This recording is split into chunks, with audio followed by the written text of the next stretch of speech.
Hello, आज हम पढ़ेंगे नेक्स्ट टॉपिक फिज़िक्स में जो एचटेट सिलेबस में दिया हुआ है, force and friction. Important topic है ये, force and friction.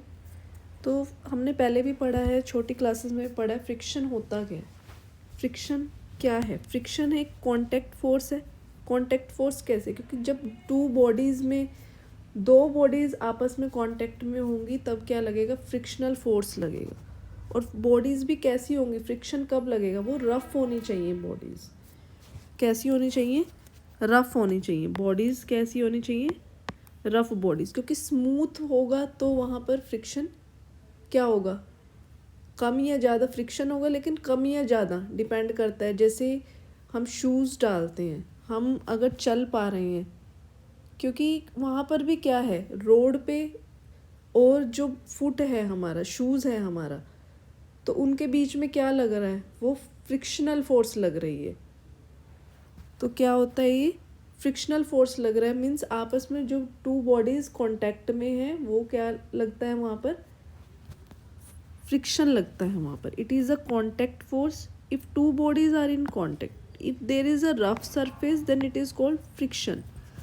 It opposes the relative motion between the two bodies. ये क्या करता है? अपोज ही तो करता है। अगर फोर्स आगे की साइड लग रहा है तो फ्रिक्शन कहाँ लगेगा? पीछे की तरफ लगेगा। हम फुट आगे रखते हैं और पीछे की तरफ क्या लगता है? फ्रिक्शनल फोर्स लगता है, मीन्स अपोज करता है। या फिर हम कह सकते हैं टेंडेंसी होनी चाहिए of relative motion. Tendency of relative motion. It opposes the relative motion between the two bodies. Relative motion होना ज़रूरी है बॉडीज़ में। अब टाइप्स क्या होते हैं? स्टैटिक फ्रिक्शन होगा और काइनेटिक फ्रिक्शन होगा। स्टैटिक मीन्स क्या होता है? स्टैटिक मीन्स होता है रेस्ट, जब कोई मोशन ही नहीं है, when there is no relative motion.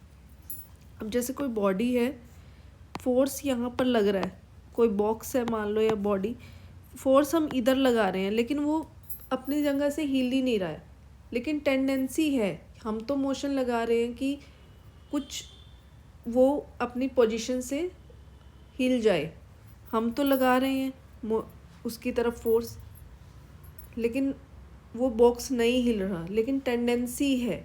वो क्या है? क्योंकि वो स्टैटिक है, बिल्कुल रेस्ट पे है, तो वहाँ पर क्या होगा? स्टैटिक फ्रिक्शन फोर्स, जिसको हम एफएस से डिनोट करते हैं। ऐसे ही काइनेटिक मीन्स क्या होगा? मीन्स मोशन में होनी चाहिए। कि हम कोई अगर मान लो ये वेलोसिटी v वेलोसिटी से जा रहा है, फोर्स कहाँ लगेगा वहाँ पे? क्योंकि अपोजिट साइड लगेगा एफ के। एफ क्या है? ये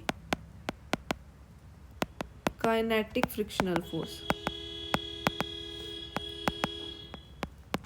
ठीक है। When there is relative motion, motion नहीं होगा तो स्टैटिक हो जाएगा, अगर मोशन होगा तो वो काइनेटिक हो जाएगा। एफ के क्या होता है? म्यू के एन। अब म्यू के coefficient of kinetic friction, coefficient of kinetic friction है। एन क्या है यहाँ पर? Normal reaction. ये डायमेंशन लेस होता है, इसकी कोई वैल्यू नहीं होती, कोई वैल्यू नहीं होगी इसकी। और स्टैटिक फ्रिक्शन का यूजुअली ऐसे कोई फॉर्मूला नहीं है कि जैसे हमने एफ के में लिख दिया कि एफ एस लिख दो, म्यू एस या एन। इसकी वैल्यू हम आगे पढ़ेंगे कि ज़ीरो से जो है वो यहाँ तक जा सकती है, मीन्स मैक्सिमम वैल्यू ये जा सकती है सिचुएशन के अकॉर्डिंग, कि यहाँ तक इसकी वैल्यू जा सकती है। ठीक है। अब नेक्स्ट है कि काइनेटिक फ्रिक्शन भी हमने पढ़े होंगे कि स्लाइडिंग फ्रिक्शन, रोलिंग फ्रिक्शन। अब आप ही बताओ कि इसमें स्लाइडिंग फ्रिक्शन या रोलिंग फ्रिक्शन में से आपको कहाँ पर फ्रिक्शन कम होगा?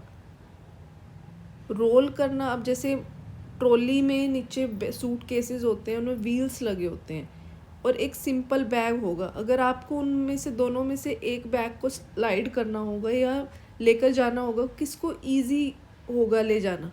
ट्रॉली बैग को एज़ कम्पेयर टू स्लाइडिंग, क्योंकि रोलिंग वाले में ईजी स्मूथ सरफेस बन जाता है, तो वहाँ पर क्या होगा? फ्रिक्शन कम होगा। और स्लाइडिंग में हमें ऐसे घसीट करके हमें फोर्स लगा करके लेके जाना है, तो उसमें फ्रिक्शन ज़्यादा लगेगा।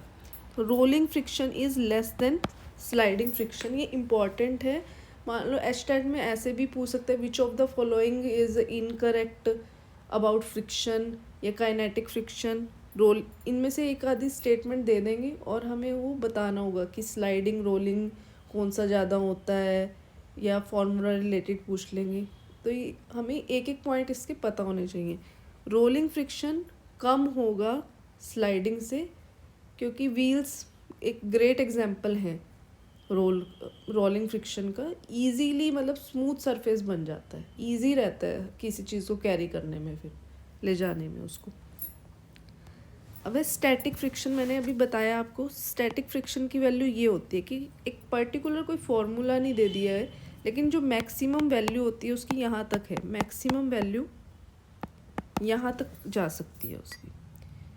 और ये एक इम्पॉर्टेंट पॉइंट कि जो static coefficient of static friction है वो ज़्यादा होगा किससे, काइनेटिक से, किससे, काइनेटिक से। और स्टैटिक वाले को हम लिमिटिंग फ्रिक्शन भी बोलते हैं, इसको हम लिमिटिंग फ्रिक्शन भी बोल देते हैं स्टैटिक वाले को, लिमिटिंग, क्योंकि एक तरह से लिमिट हो गया ना, लिमिटिंग फ्रिक्शन भी बोल देते हैं। लिमिटिंग फ्रिक्शन से ज़्यादा आता है नाम से। अब है maximum value of static friction, ये हमें पता होना चाहिए मैक्सिमम वैल्यू है या फिर लिमिटिंग फ्रिक्शन, इस नाम से भी आ सकता है या स्टैटिक फ्रिक्शन भी पूछ सकते हैं। तो म्यू एस एन क्या है, ये मैक्सिमम वैल्यू है, 0 से लेकर के यहाँ तक जा सकती है ये वैल्यू।